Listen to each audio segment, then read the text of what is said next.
Hey everyone, welcome back to Count Me In. I'm Adam Larson, your host, and today I'm joined by Lindsey Barnett, executive coach and best-selling author of Working Hell to Working Well. Lindsay shares her story of moving from a world of corporate HR to designing a life with more balance and purpose. In this episode, we find practical ways to tackle burnout and find true work-life harmony. Lindsay offers actionable tips on mindfulness, job crafting, and communicating your needs, whether you're in a demanding job or on your own path. If you're feeling stressed or looking for realistic changes, Lindsay's advice will help you get started. Stick around and discover how small steps can lead to healthier, more fulfilling work life.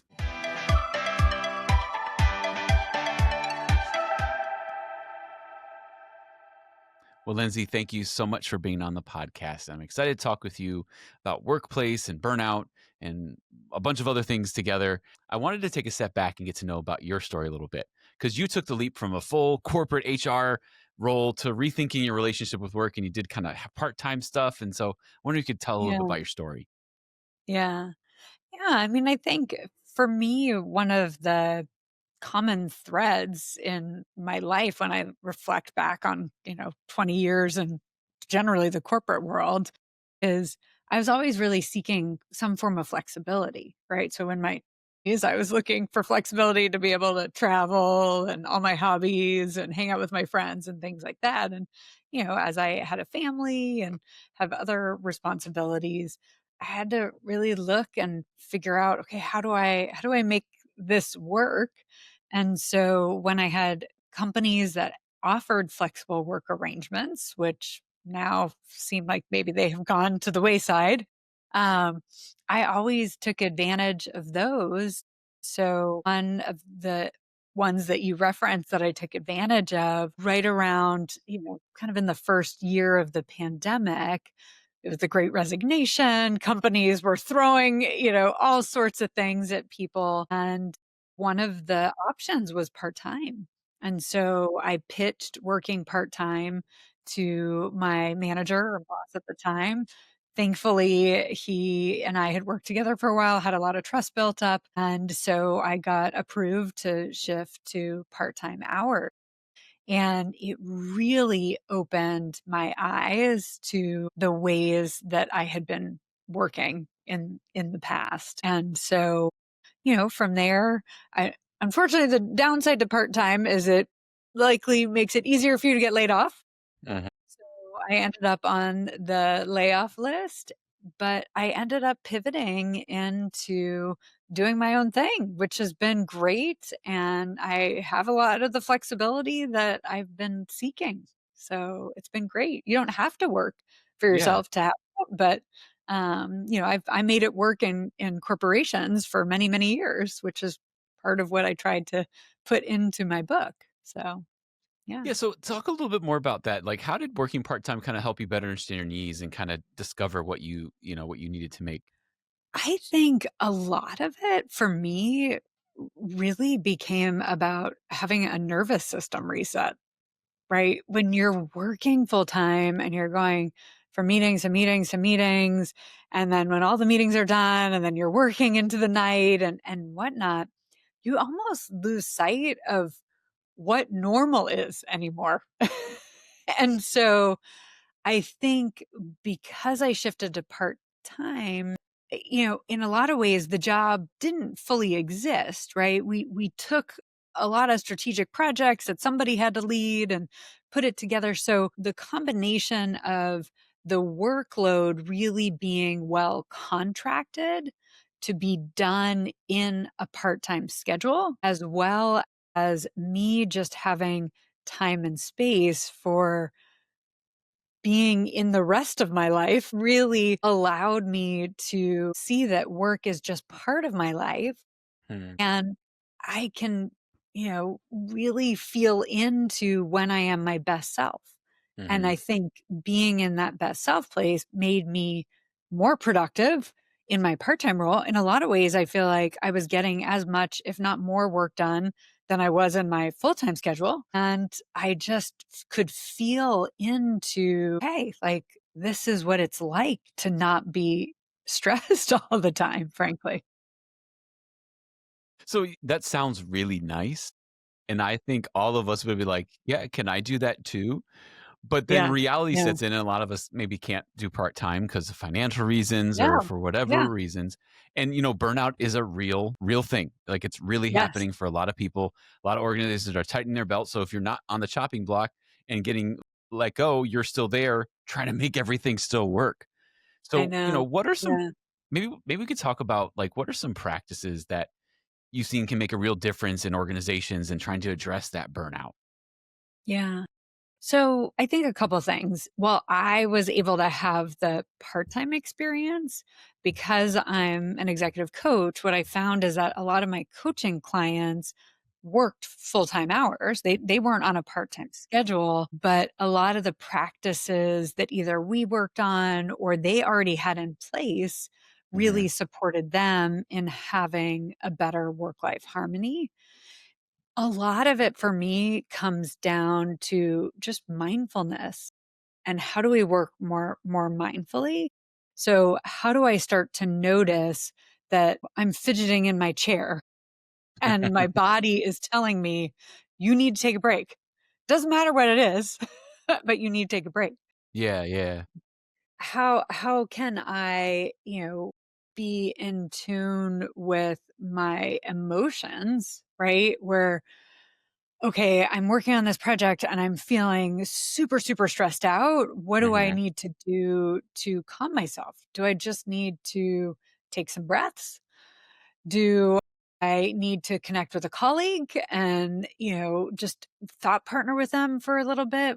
So, a lot of it is figuring out what are the strategies that are going to work for you when you notice that you're in that place of overwhelm or burnout.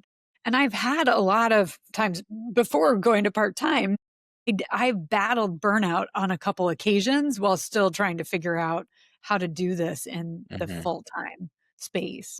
Some of it is having courage to be able to communicate solutions that will work for you. And hopefully they're win-win solutions, right? You're not walking into your boss's office with, these are my list of demands, right? Usually it's the little things, right? Like, hey, I've just absorbed Johnny's work. And while that's great, and I'm excited about the possibility of XYZ, I want to look at some of this work that is currently on my plate. Maybe this report doesn't need to go out every week. Can we shift that to every other week? I was thinking this work that I'm doing, Susan might be ready for a new project herself, right? She wasn't impacted by the recent round of layoffs, as so many people were and are, and I can tell from my conversations with her, she's really wanting to grow. This would be developmental for her, and I would take it off of my plate so I can focus on the new work or the more strategic work. So a lot of it is, some of the mindfulness, really looking at ways to the term I like is job craft. Okay. How do I look at what I'm doing, what the people are doing around me, and start to see what shifts can be made. But it is work in and of itself to do that, and you do need time and space, either Yeah. carved out or otherwise. Well, it's funny because when we get so busy, sometimes the first thing to go is the taking the time to think, taking the time to better ourselves. Because if we're doing those things, we become better employees, we can get our work done better. But if we're so busy that we have to remove Yeah. that, I feel like that's where the beginning of burnout starts.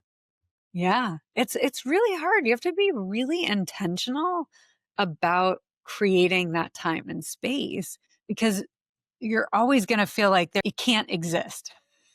And so, I remember talking with one of my coaching clients who, I think was feeling a little bit stuck in her role. And I asked her about, well, are you networking to, try to find your next opportunity? And her answer, of course, was, well, I don't have time. And I said, let's just do an experiment. Just put 30 minutes on your calendar, whatever day of the week is the lightest day. Let's say Friday. Just put 30 minutes on your calendar and try to protect that time. See what happens with the rest of your week. And then when she reported back, she was like, okay, yeah, I was able to find the time and I set up a bunch of networking calls and now they're on my calendar and now we're good, right?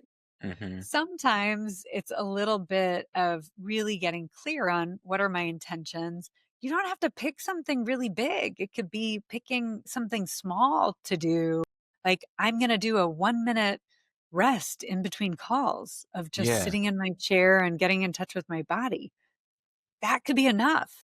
Whatever it is, it's just finding that one thing and committing to it. You'll start to see more and more open up as you pick the next thing and the next thing, in my experience, at least.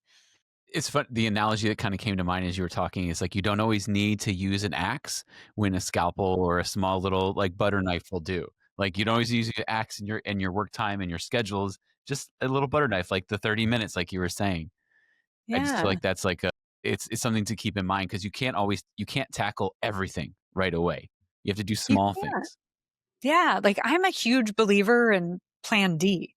Like like, plan A is dreamy, right? And sometimes we get stuck in this black and white thinking of, and I see this a lot with people, particularly with taking care of themselves, like exercise.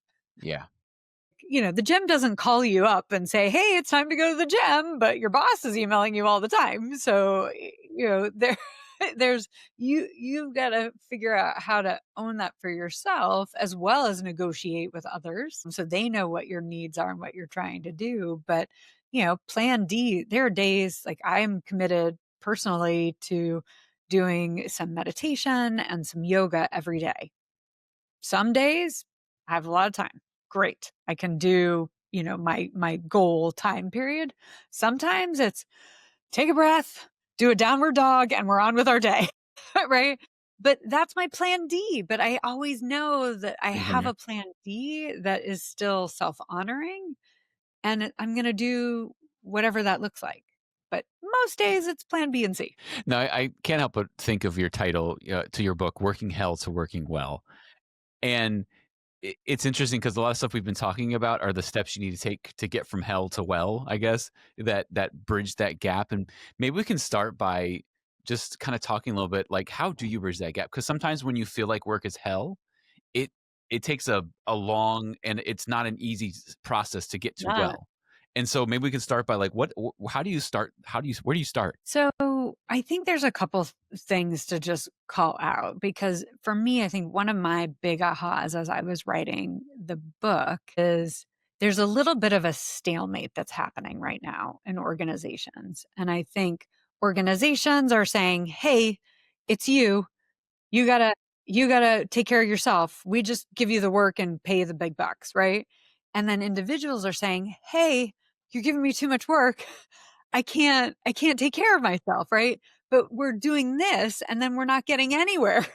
And so I think there are a couple things that for me really stand out, which is how do we take a kind of dual accountability role in all of this, which is what are the things that I own that I can do and PS, if I can role model this for others, it starts to create a safer space for others to take care of themselves as well. And the more of us that are starting to do this, the more we can shape shift the culture, the more of us there are as allies to go to the organization, to go to our manager or boss and say, hey, this is what's working for us. Mhm. So, there's a little bit of I think everyone's kinda waiting each other out, and I think what I'm trying to advocate for is just do whatever you can, like,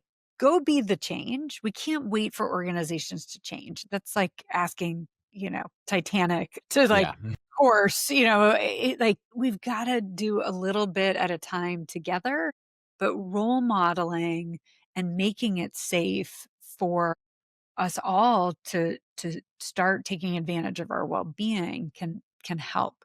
But starting with you, but figuring out what are the things that um that I can do. And then if you're in a manager or leadership role, what are the things that you can do? If you're in an HR or organizational leader role, what are the things you can do? I find we sometimes fall so victim to black and white thinking of like it's all or nothing that we just don't do anything and that doesn't serve us. Hmm. Yeah. I feel Sorry, like you're processing. What are yeah, you processing there? you really got me processing because it's one of those things where that stuff sounds really nice. But what's like, how about practical application? Because sometimes when these things happen, when burnout happens and organizations are trying to help their employees, a lot of times what you run into is presentations with a lot of corporate jargon and the nice things from the self-help books, but it's not a lot of, hey, this is a practical things you can do to help. And so how do you get from like this, hey, this sounds really nice on paper to these are things I'm actually doing? So I think there are a lot of different things you can do. Yeah, I think of course. that the key thing that I would say though is there is no silver bullet. So what works for you may not work for me. There are some general things that we know help with burnout. So, for example, there was a recent study done by the Society of Human Resources Management that said people who experience a sense of belonging are 2.5 times less likely to experience burnout. So, if we know some of the, and there's a ton of science around burnout and things like that, but some of it is figuring out what is it that is going to work for you. I'll share an example from one of my clients. One of my clients she's an amazing manager, wanted to be, always available for anyone who needed her, but she was doing it at the sacrifice of her own well-being. Mm, And so one of the things that we worked on was just carving out 30 minutes for lunch. And we literally had to talk through what's the smallest increment that you can feel comfortable managing the kind of polarities here of I need to be available and I also need to be in my best self. What's that smallest increment of what you can do that can allow you to be okay with both? And so we got to the place of, well, no one's really going to miss me for 30 minutes. Right. So she ended up carving out lunch. And I was like, amazing. You're role modeling for your team. It's okay to take care of yourself. You are taking care of yourself. And bonus points, her husband joined her for lunch. So she was building connection with her husband, taking care of herself, nourishing herself. And then she would go back into her day. So, I give that example. Some people listening may be like, I can't even afford 30 minutes for lunch.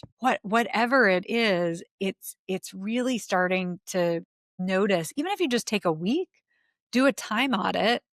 How am I spending my time? How do I want to be spending my time? Where are there little things that I can incorporate into my day? I'll give you one other example. I had one client who was and she was working global hours. So she really was you know, burning the candle at both ends. And so we just talked about, well, what are your current habits? Like what do you do now that's even modestly taking care of yourself? And she said, well, I usually grab tea in between meetings. I said, great. Let's put a sticky note on your tea canister that says breathe. So while yeah. you're waiting for your tea to steep, you're bringing in an element of mindfulness. You're allowing your nervous system to regulate a little bit more. And so we just tried that, right?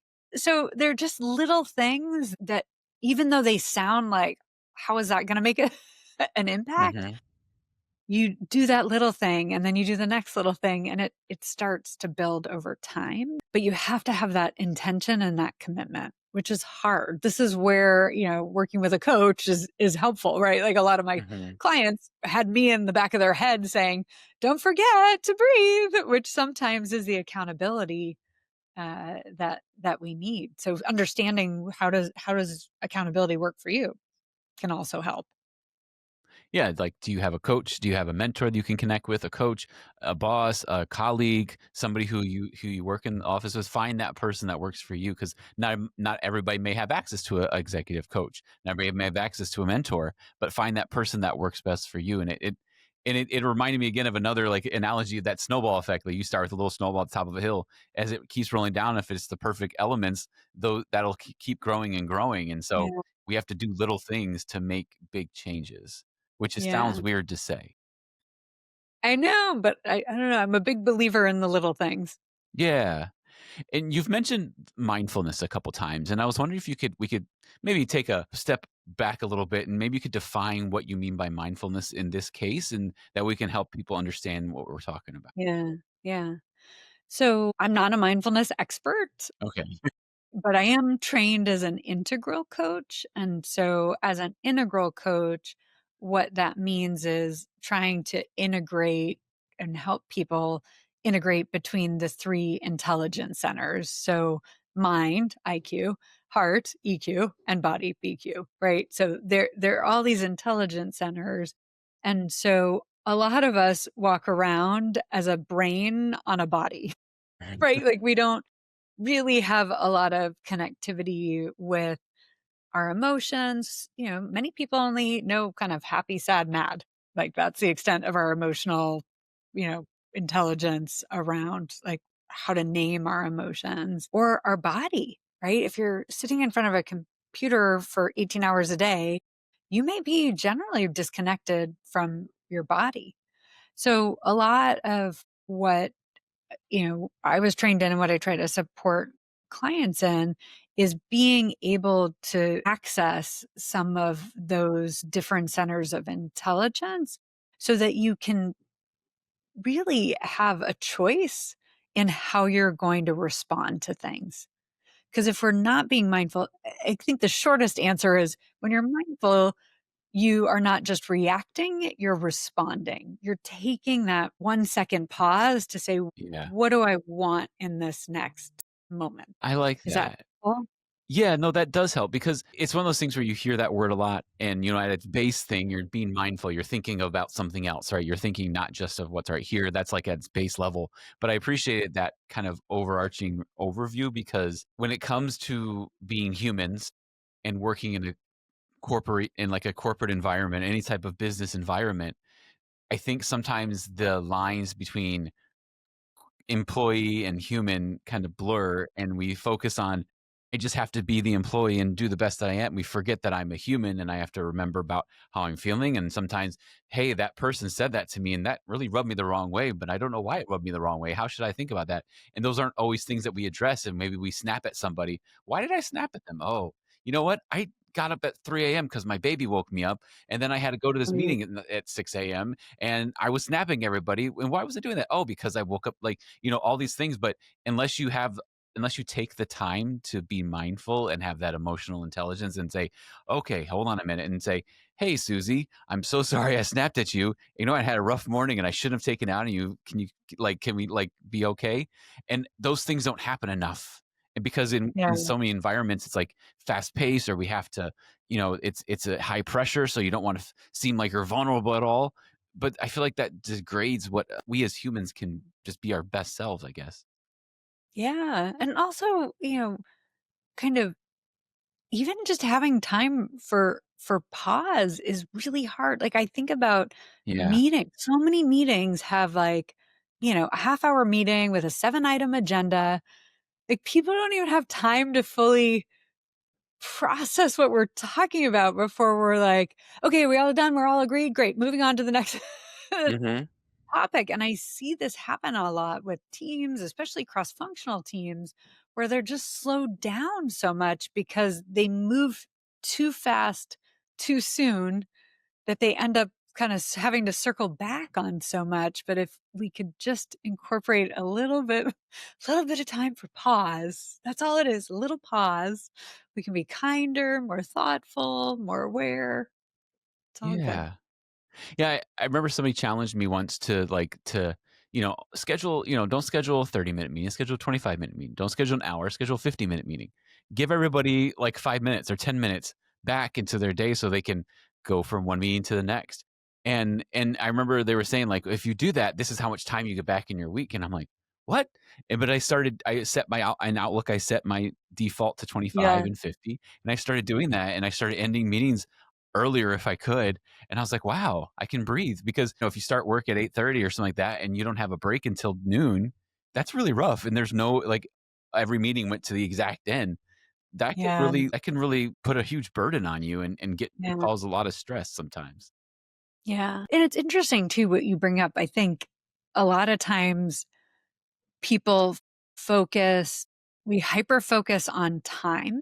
Mhm. And I think one of the things that I like to introduce into a lot of conversations is there's time and there's energy, right? We all have 24 hours in a day, but if I'm just like invoicing and doing admin stuff in the course of a day, 8 hours feels like 20 hours. But if I'm in conversations with people like you and, enjoying myself and taking people on walking meetings with me and, doing all this stuff, oh my God, 8 hours feels like two in my body, right? Like if we think of ourselves a little bit like a battery, how much are we draining versus how much are we charging? And so, in addition to looking at time, also looking at what are we doing with our time and is it things that are recharging us or draining us and how do we manage around that? Yeah. I think it's hard too because we especially, in many corporations, probably in the US and around the world, we're stuck in time blocks. Hey, your time is between this time and this time. If you're an hourly worker, you have to clock in at this time and clock out. And so we're governed by the time, and so that permeates everything. So what your examples you were giving, it shakes somebody who's like, "Wait, but I have this meeting and I have this meeting, I have to keep this calendar." Like, I have my work calendar, my family calendar, and my other I have 3 different calendars on my one calendar on my phone just so I can keep track of everything. Yeah, I And know. so how can you still keep track of everything, but do what you were saying? And that's I think that's what the question I was trying to get to. It's hard. I mean, in a lot of ways, like we're all struggling with that. Yeah. Right? I mean, I have the same thing, like, people try to schedule time with me, and I'm like, "Shoot, I didn't check that calendar." It's hard. I will say this, though, it's possible. Like, I have seen people be really ruthless about it. I have a friend who's, an executive, and she just I think, I don't know, the end of the year or whatnot, she said, "That's it. I am canceling all standing meetings. I am going to, you know, only take meetings of the strategic variety." She communicated to her team, if we previously had meetings on this and that, this person's taking it, this person's taking it, and this person's taking that.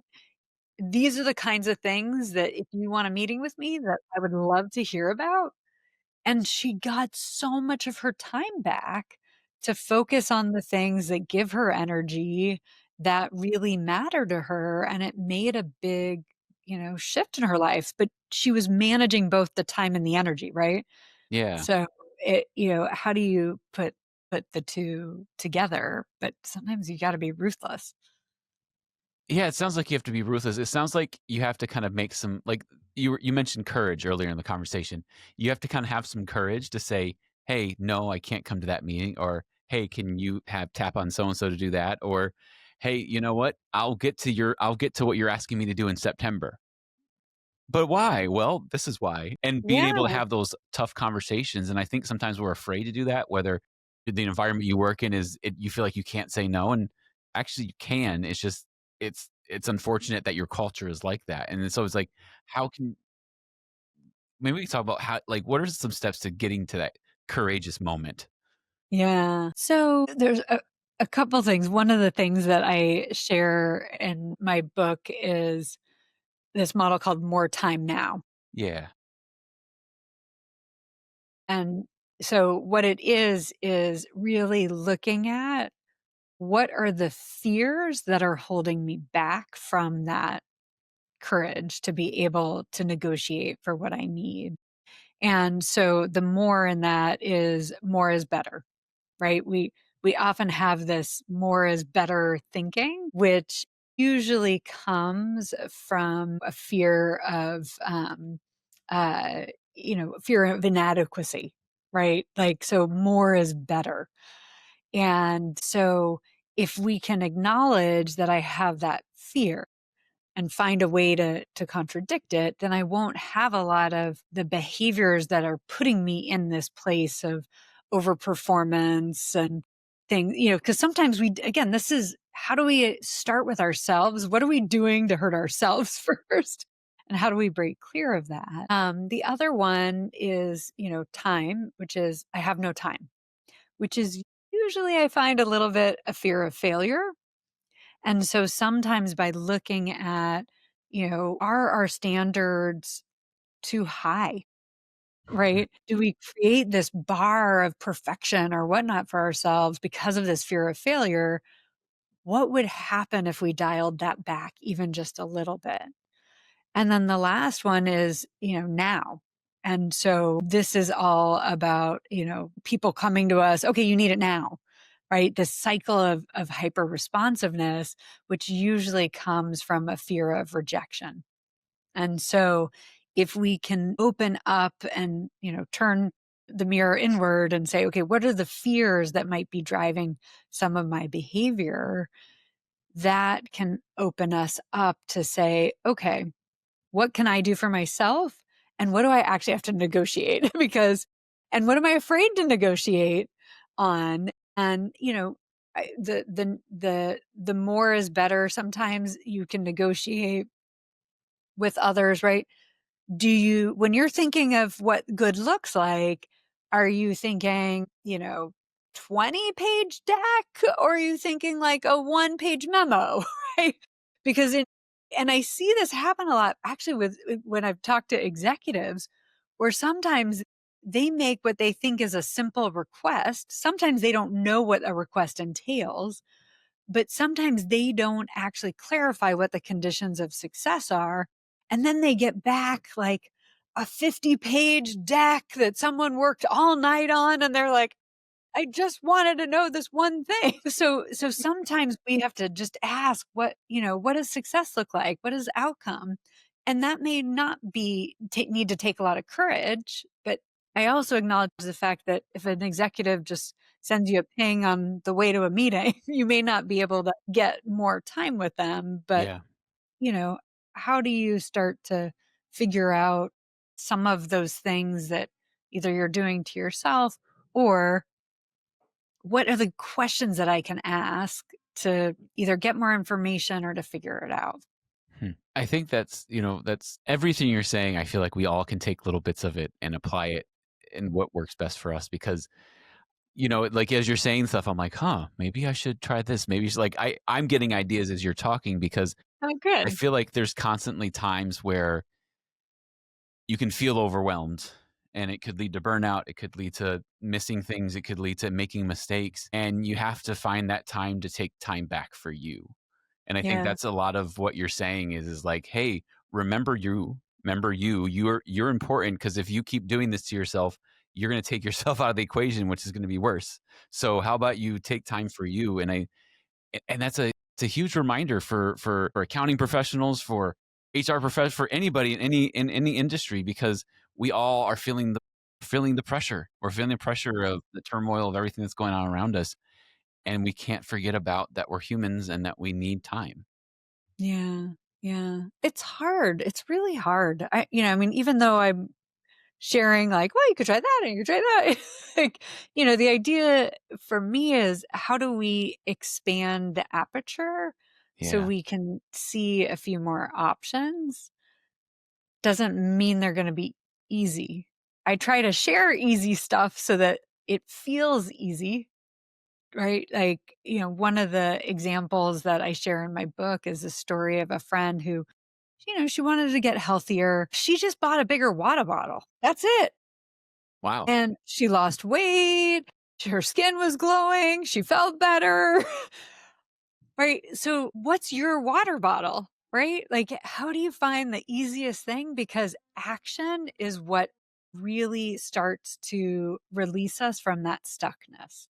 And Mhm. so, just the littlest things, whatever feels easy, just do it because it always will feel hard. And So how do we make it as easy as possible for ourselves? Lindsay, I think we should stop there. I think that's a perfect way to end it. That's a perfect soundbite. Find your water bottle. Find your water bottle and run with it. I just want to thank you so much for this conversation, for coming on, for Yeah. sharing your knowledge. I should encourage everybody to check out Lindsay's book. The link will be in the show notes. And Lindsay, thanks Yeah. so much for coming on. Thank you, Adam. Really appreciate you having me here, and good luck in finding your work-life harmony. This has been Count Me In, IMA's podcast, providing you with the latest perspectives of thought leaders from the accounting and finance profession. If you like what you heard and you'd like to be counted in for more relevant accounting and finance education, visit IMA's website at www.imanet.org.